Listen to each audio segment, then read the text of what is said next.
Question number 9, what do you mean by exothermic and endothermic reaction, give example. तो हमें बताना है exothermic and endothermic reaction क्या होती है। तो एक्सोथर्मिक रिएक्शंस क्या होती हैं? Exothermic reaction are chemical reaction in which heat energy is released to the surrounding. In these reaction, the temperature of the surrounding increases because energy comes out in the form of heat, light or sound.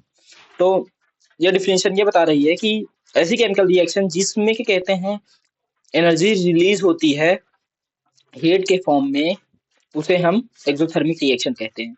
जैसे combination of combustion of fuel, तो जब methane oxygen के presence में जब react करता है तो formation होता है CO2 का और वाटर का, कार्बन डाइऑक्साइड और वाटर का, और हीट एनर्जी रिलीज होती है। हीट एनर्जी रिलीज होती है।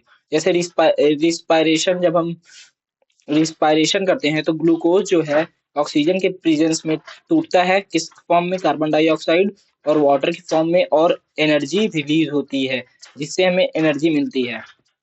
वैसे ही अब एंडोथर्मिक रिएक्शन क्या होती है? Endothermic reaction are chemical reaction in which heat energy is absorbed from the surrounding.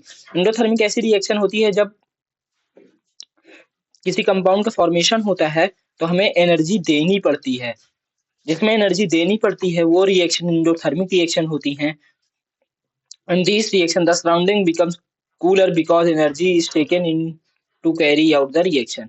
इसमें एनर्जी देनी पड़ती है रिएक्शन को कैरी आउट करने के लिए। जैसे कार्बन डाइऑक्साइड और वाटर को प्लस सनलाइट मिला के ग्लूकोज का फॉर्मेशन करते हैं और ऑक्सीजन रिलीज होता है।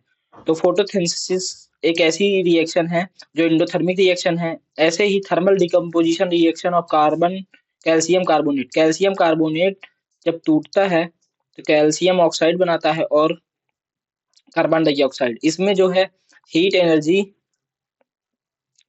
एब्जॉर्ब होती है, क्योंकि हमें इसे तोड़ने के लिए कहते हैं हीट एनर्जी देनी पड़ती है। एनर्जी देनी पड़ती है calcium oxide and carbon dioxide में तोड़ने के लिए। आई होप आपको वीडियो पसंद आया हो। अगर वीडियो पसंद आया हो तो लाइक करें, सब्सक्राइब करें। मिलते हैं अगले पार्ट में जिसमें हम क्वेश्चन नंबर 10 को सॉल्व करें। Thank you.